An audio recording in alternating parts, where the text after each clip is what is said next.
पढ़ाता हूँ भजन संहिता की बुक से।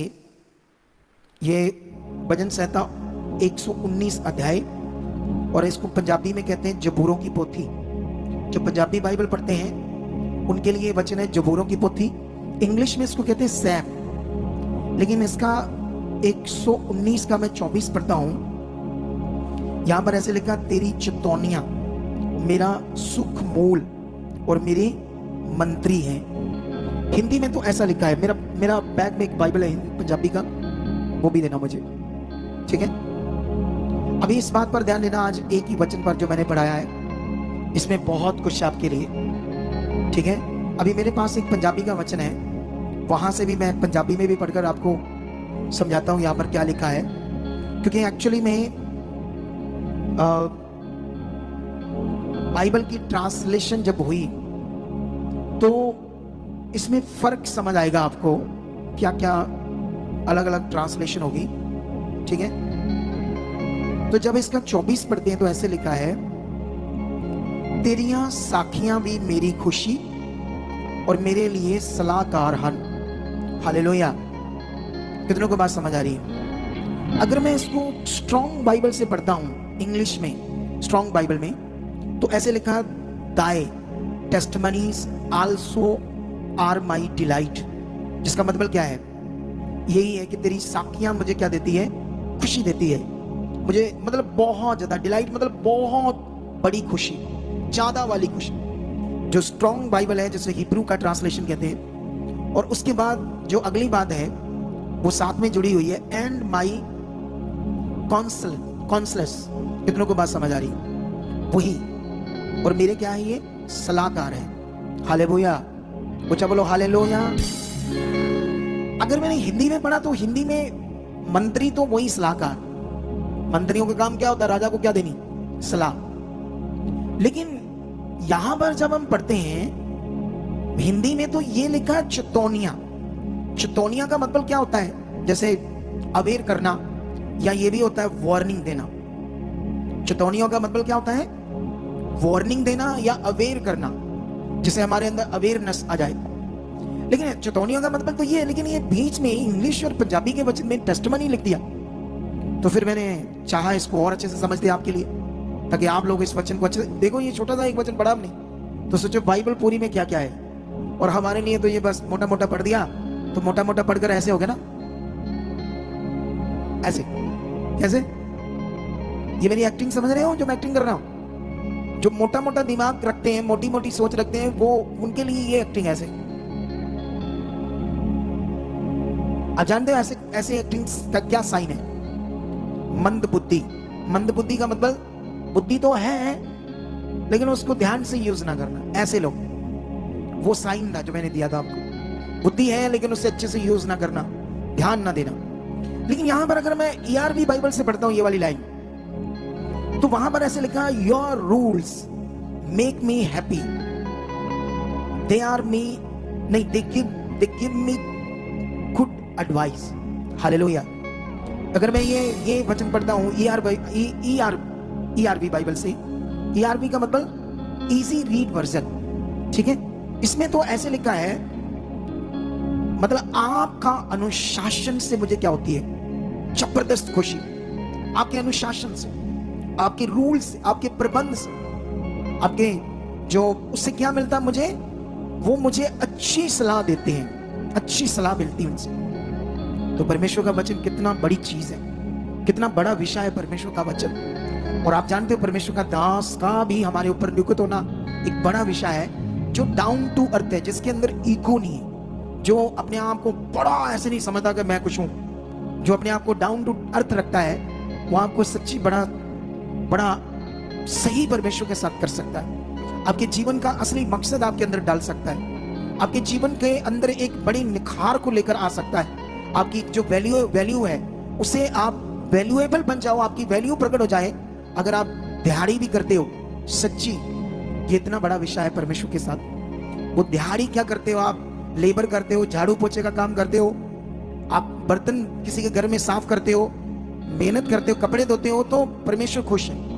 बोलो, इस दुनिया में क्या हो रहा है ना, शारीरिक दुनिया में क्या होता है, कोई बहन भाई लेबर का काम करते हैं, तो जो दूसरे हैं वो अच्छा फील नहीं करते। वो कहते ले लोगों के घर में जाकर झाड़ू पोछा करते, कपड़े धोते, बर्तन धोते, ये नहीं को काम है, ये नहीं को वैल्यू इनकी, ले ईंटें उठाता, रिक्शा चलाता, ये करता वो करता। लेकिन खुदा खुश है क्योंकि वो देख रहा है मेहनत करता, मेहनत अपनी मेहनत की हक की खाता है। और ऐसे लोगों से मैं बड़ा खुश हूं और मुझसे भी ज्यादा परमेश्वर खुश है। कितनों को बात समझ आ रही?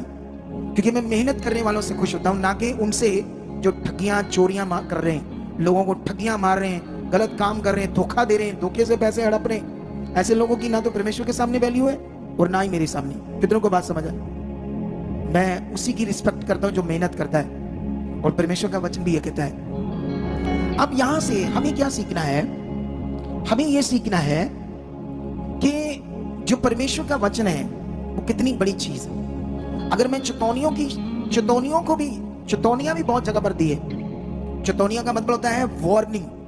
आप जानते हो, जैसे अभी मैंने कई लोगों की गवाहियां बनी तो मैंने कहा आप यहां लंगर की सेवा करो, आप अपने लंगर लगाओ, आपको परमेश्वर ने बचा लिया है, आपका भला हो गया है। लेकिन ये बात लोगों को अच्छी थोड़ी लगती है, बोलो सच्ची अच्छी नहीं लगती। उनको परमेश्वर से सब कुछ चाहिए, करना कुछ नहीं। जितना दिला सकते दिलाते जाओ, हमें कुछ नहीं करना है। लोगों को उनके भले की जो अच्छी बात हम जब समझाते हैं, कई लोगों को वो अच्छी नहीं लगती जब वो शरीर में होते हैं। कितनों को बात समझे?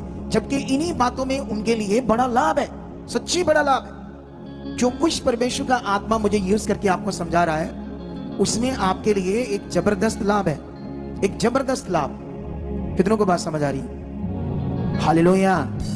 क्या तुम इस बात को फॉलो करोगे कि जो परमेश्वर मुझे कहने के लिए बोल रहा है वो मेरे लिए बड़ा लाभ है, और 100% लाभ है जब हमारी आत्मिक बुद्धि खुलती है। जब आपको समझाया जाता है रेगुलर आओ, तो वो रेगुलर आना आपके लिए बड़ा लाभ है। जब आपको समझाया जाता है टाइम से पहले आओ, बीच में उठो ना, इधर उधर कुछ ना करो, ये आपके लिए लाभ है। लेकिन जो शरीर में उन्हें अच्छा नहीं लगता, वो अपनी मर्जी करते, अपना तरीका लगाते। लेकिन इसीलिए मैं आज बाइबल का एक कैरेक्टर जिसका नाम है हन्ना, उसके जीवन से कुछ ऐसी बातों को जो परमेश्वर ने मेरे ऊपर रिवील की, मैं समझाना चाहता हूं आपको। क्योंकि इन दिनों में मेरी जो आत्मिक उन्नति है वो बहुत बढ़ गई, और मैं आपको समझाना चाहता हूं तुम्हें प्रेयर में रहना कंपलसरी है। मैं ये नहीं कहता सच्ची ये कंपलसरी है, सच्ची तुम्हारे लिए आवश्यक है। तुम्हें प्रार्थना में रहना, परमेश्वर के साथ जुड़ना, और रोज एक प्रेयर करने वाला व्यक्ति जब पॉजिटिव प्रेयर कर रहा है सब बातों के लिए अच्छेपन से, वो बड़ी सारी शैतान की चुक्तियों को तोड़कर आगे बढ़ जाएगा। वो फंसेगा नहीं शैतान की चुक्तियों। प्रेयर करने वाला व्यक्ति, क्योंकि प्रेयर करने वाला व्यक्ति जब ये जो वर्शिप करते हैं, जब ये बड़ी प्रेयर करेंगे, इनके अंदर से कुछ बाहर आएगा, ऐसे फ्लो से वर्शिप आएगी। जब एक बंदा प्रचार करता है, अगर उसने प्रेयर नहीं की होती है, तो वो जब प्रचार करेगा तो उसके प्रचार से मजा नहीं आएगा, ऐसे फ्लो नहीं आएगा। वो ढीला ढीला होगा, उसको शब्द टूटेंगे, उसको समझ नहीं आएगी क्या बोलना है क्या नहीं करना, क्योंकि वो आत्मा से नहीं आ रहा। लेकिन जब उसने प्रेयर में रहकर उन्नति की होती है, तो उससे अंदर से कुछ आता है बेस्ट, जबरदस्त। कितनों को बात समझ आ रही? और वो परमेश्वर से है, वो बड़ा पावरफुल है। आज हम कुछ गवाहियों की सुन रहे थे, एक हम गवाही सुन रहे थे फिरोजपुर की थी। उसके बच्चों ने झगड़ा किया, केस पड़ गया, वो चले गए जेल में। जिसने झगड़ा किया वो तो 5-6 महीनों में बाहर आ गया, लेकिन जो झगड़ा नहीं किया, छोटा बच्चा 1 साल से भी अंदर है, और पति पर भी केस चल गया, जबकि ना पति ना छोटे बच्चे का कोई झगड़ा था। लेकिन वो देख रहे थे ऑनलाइन, लेकिन एक भविष्यवाणी होती है, मेरे मुंह से पवित्र आत्मा करता है, उससे उनका विश्वास बढ़ता नहीं, कुछ तो है या कुछ तो है। लेकिन दूसरी भविष्यवाणी नहीं थी, वो प्रोफेटिक वर्ड थे, लेकिन भविष्यवाणी करके बात हो रही थी। ये भी हमारे लिए जैसे हम कहते बुद्धिमान। बुद्धिमान किसको कहते हैं? जिसकी बात में कभी वो किसी बात के नीचे न लगे, हर बात में परफेक्ट नजर आए, उसे कहते बुद्धिमान। वो भविष्यवाणी नहीं थी, वो प्रोफेटिक वर्ड थे। प्रेयर में, मास प्रेयर में मैं सबके लिए प्रेयर कर रहा था, लेकिन वो उनके जीवन से भी मैच कर रही थी बात। लेकिन जब उन्होंने उसको विश्वास किया, तो उनके जो बच्चे थे वो भी बाहर आए, और केसों से भी बरी हो गए, और केसों से भी बरी हो चुके। कितनों को बात समझ आ रही है? लेकिन जब उन्होंने उस वर्ड्स को, उन वचनों को मन से लिया, हाँ ये हमारे लिए, अगर वो वचन जो उनके लिए हम बोले गए आत्मा के द्वारा उनको छुटकारा देते हैं, जेलों से बाहर लाते हैं, और उसके बाद बरी होते हैं, तो ये सब बातें भी जो आपको बताई जा रही है आत्मा के द्वारा, उनमें लाभ है। लेकिन हम क्या करते हैं, जो हमें लाभ समझ आता है वो ले लेते हैं, और जो सच्ची लाभ है उसे छोड़ देते हैं। तो फिर क्या करते हैं, ओ ई आ, गए थे, आए थे, चर्च गए थे, रे वही सी, फिर ऐसे करते रहते हैं हम लोग, वो जो ऐसे अजीब से होते हैं लोग, उनकी तरह। कितनों को बात समझा रही? तुम जीवित परमेश्वर के पास आए हो, जिसके पास एक बड़ी पावर है, जिसने अपनी पावर से इस दुनिया को रचा है। वो इतना शक्तिशाली खुदा है। हम जाएंगे पहला शमूएल की बुक